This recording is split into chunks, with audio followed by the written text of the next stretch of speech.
राम राम। मैं भजन गायक भरत पूनल विशाल। आज मैं यह वीडियो भजन गायकों के लिए और सुनने वालों के लिए बनाता हूँ। मैं ये कोशिश करता हूँ कि भजन टाइम अनुसार जो भजन गाते हैं वो भजन बहुत अच्छे लगते हैं। संतों महात्मा ने जो भजन कथे है, जो भजन बनाई है, वो टाइम के अनुसार, हर भजन के टाइम के अनुसार। तो संतों महात्मा ने 4 प्रकार से वाणी कही है। परा, पसमती, मधवा, भेख। अब हमारे को समझना है परा कौन सी, मधवा कौन सी, भेख और पसमती, ये 4 वाणियों को हमारे को समझना पड़ेगा। तो कबीर जी का भजन है, उसमें कबीर जी ने कहा है कि हरि गुरु को याद करते भाखा भेखरी बाणी, वाणी भेखरी सु पार पहुंचा कबुन व्यापे हाणी, साधु भाई सतगुरु भेद बताया। परा, पसमती, मधवा, भेख चारों राय लखाया, साधु भाई सतगुरु भेद बताया। गुरु महिमा ज्यादा बोले सुख सेवा में लग रहिए, स्वार्थ छोड़ परमार्थ बोले मधवा उड़ना कई, साधु भाई सतगुरु भेद बताया। तीसरे कहो के 5 तंत्र गुण 3 बोले अंसर खोले माई, वाणी पसमती उड़ना जाना जो बायर बोले नहीं, साधु भाई सतगुरु भेद बताया। नाना बोल परारा कई खंड ब्राह्मण नी माया, कहे कबीर सुनो भाई साधु भन भन कई समझाया, साधु भाई सतगुरु भेद बताया। ये कबीर जी भजन से 4 वाणियों को समझाया। तो हमें ईश्वर को मनाने के लिए स्मरणा करनी पड़ती है, ईश्वर को तन मन धन सब अर्पण करना पड़ता है, ईश्वर को परमात्मा को याद करना पड़ता है। इसलिए हमारे को ईश्वर की साधना करनी पड़ती है। तो सर्वप्रथम गणेश की वंदना करनी है। गणेश की वंदना के बाद में स्मरणा के भजन, जो जागरण होती है तो देवी देवता के भजन भी गाए जाते हैं, और कोई डांगड़ी रात होती है या सत्संग होती है तो उसमें स्मरणा के ईश्वर की आरती है वगैरह गाने। इसके बाद में स्मरणा के बाद में ना, ये पहली भेखरी वाणी जो स्मरणा भेख में होती है, और उसके बाद में मधवा गुरु महिमा। गुरु महिमा हमारे को 11-12 1 बजे तक गुरु महिमा, सदगुरु की महिमा। गुरु महिमा के बाद में आधी रात के बाद में हमारे को शरीर के जो भाग होते हैं पसमती वाणी होती है। शरीर के अंदर जो 5 तंत्र गुण 3 आड़ा पिंगला सुखमणा सुरत नृत्य, ये सब शरीर के अंदर जो बोलती है वाणी वो पसमती होती है। तो पसमती वाणी हमारे को 2 बजे तक 3 बजे तक पसमती वाणी गानी है। उसके बाद रे महीना परा। तो परा का जो उसमें ना के बोल होते हैं, उसमें यहाँ की सब चीजें नास्त बताती हैं। 3 लोग नास्त है, आड़ा पिंगला सुखना नहीं त्रिभिना गर्भासा, और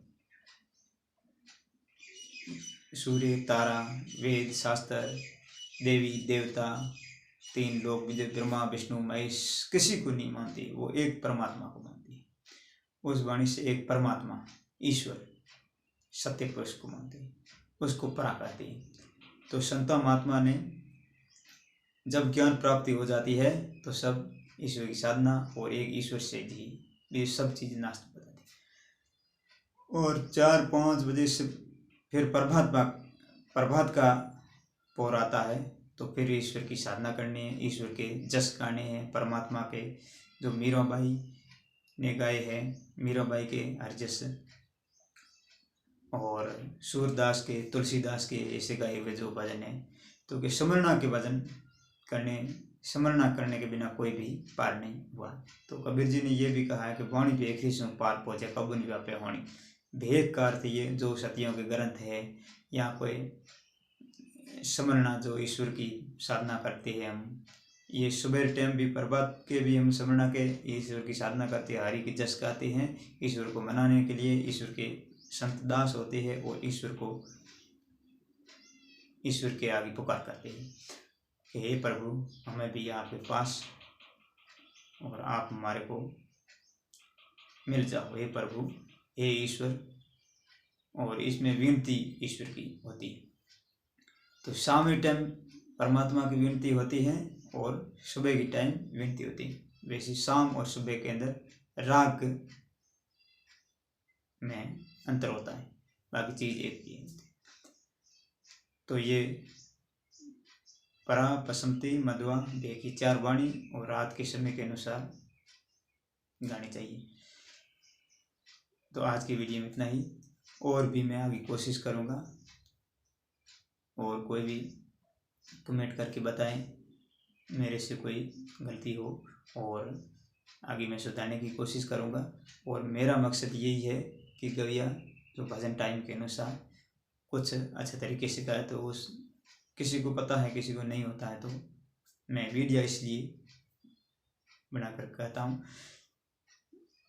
तो आप कोई मेरे चैनल पर नए हैं तो मेरा चैनल सब्सक्राइब करें और लाइक करें, आगे शेयर करें और मेरा आप सपोर्ट करें। मैं एक देसी भजनी हूँ, वीणा भजन गाता हूँ। और भजनी हमेशा आप परमात्मा के भजन गाने वाले संतों का सहयोग करें, और संतों के बिना संसार के अंदर जो जितने भी भजन गायक है, कवि है, जो वीणा पर भजन गाते हैं, आप सत्संगत पर जो संत वीणा पर देसी भजन गाते हैं उसको बुलाओ और अच्छी सत्संगत करो। परमात्मा की प्राप्ति करने के लिए देसी भजनों के अंदर, वीणा की ध्वनि के अंदर ही ईश्वर परमात्मा वीणा के ऊपर ही खुश होता है। तो मैं जो सत्संगत कराने वाले से भी ये मैं कहता हूँ कि आप वीणा भजनी और वीणा भजनियों को बुलाओ और वीणे की धुन पर आपकी आंगने के अंदर सत्संगत कराओ, वो बहुत अच्छी रहेगी और उसमें अपने को शांति मिलेगी और हमारे जीव का कल्याण होगा। और हम पैसे खर्च करते हैं तो हम कुछ उसका हमारे को फ़ायदा मिलता है, तो पैसे खर्च किए ही हमारे लिए बहुत अच्छे हैं। और ये हम सब मोबाइल चलाते हैं, सोशल मीडिया है, तो आजकल सभी कुछ सहयोग करते हो, लेकिन वीणा भजनियों का या देसी संत होते हैं या कोई